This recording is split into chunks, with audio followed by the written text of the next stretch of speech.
they can't release that figure on a rolling basis. But in addition, you know, you search in vain for answers to lots of questions. Tom Costello, lots of, you know, begins with not saying how many people have enrolled. I don't understand the reason why they can't release that figure on a rolling basis. But in addition, you know, you search in vain for answers to lots of questions. Tom Costello and lots of other reporters have asked them every day for basic information. And why don't they give it? When governments are in crisis, they withhold information, and sometimes they don't tell the truth. Want to run, or I'm not being ideological here, Mike. These people want to run our healthcare system.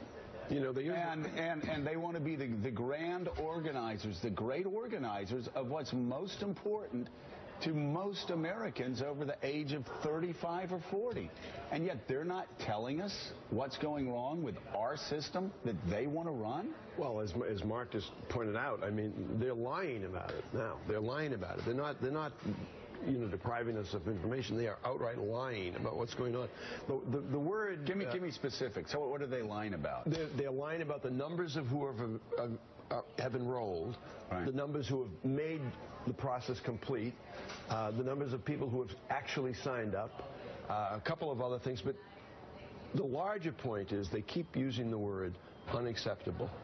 This is outrageous. It's not unacceptable. They've had 2 years to pull this together, to pull this program together. In a country where you can go out to San Jose, California, Cupertino, California, and find 5 people to put together a website that works in about 6 seconds. Willie could do it. Willie, maybe she, well, you know, maybe she could go on the Daily Show and explain how it...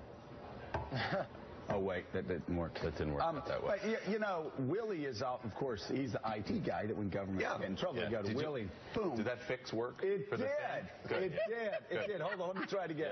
Just download the update. That's it. It's why I need another one over here. So, here's a crazy thing. This is bizarre. They go, according to Tom Costello, they go to Canada. They go to Canada to get the system. And it doesn't work. The Canadian government had already fired them. They go, okay, you know what? This is going to cost let's do $55 million. You turn around, and it's like one of your parties at your parents' house. Yeah. The price tag ends up being $292 million. Remember that one? Yes. 290. But it did come back with hockey scores, right? We actually had Zeppelin on jetpacks come down. It was worth it. Took a while to get to $292 million, but Willie and I figured out how. Glitches there too, though, with jetpacks. No, seriously, it's laughable. It is. You wonder. You ask the question, why don't they say how many people have been enrolled? Well, that leads one to believe there's silence that not many people have been enrolled. And if you look at some of the reporting in the New York Times, including this morning, healthcare executives say the numbers they're getting back are not very big. So, yes, applications have been filed, but it's unlikely that the numbers they predicted for enrollment, Sam Stein, are going to be met.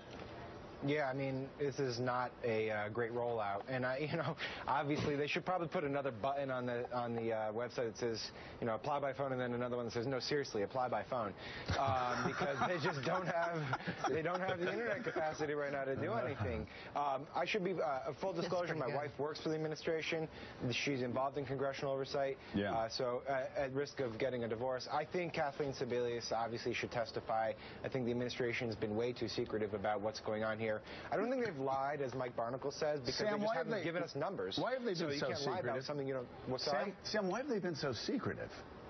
Well, I think it's a mix of things. One is that they were generally taken by surprise. At least the top end of the administration was. This was a CMS enterprise.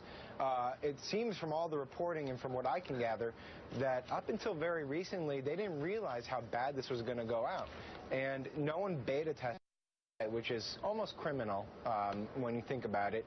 And then the president was caught off guard, which is really, you know, unfortunate and also really, you know, kind of messed up. Sam. And so you need to have someone who brings accountability to the process. I wouldn't be surprised if a few people lost their jobs. But I mean, this starts with basically explaining to Congress and to the American public what went wrong. And I think that's a very low bar for the administration to hit. Sam, who at the top of the administration do you think was caught by surprise by this? Well, certainly the president was, from what I can gather. How? Well, I mean, it's not like he's sitting there testing beta websites, you know. You know, he's... Well, nobody was, obviously. Yeah, clearly no one was. The people who were running it were sure it was going to work. Yeah, I mean, they put a lot of trust into this contractor, but then they also sort of maneuvered the deadlines a little bit to confuse it. But basically, it comes down to this. You promised a product to the American people. You said this was going to change the way that healthcare was delivered or that you could shop for healthcare. And the fact of the matter is, it didn't work.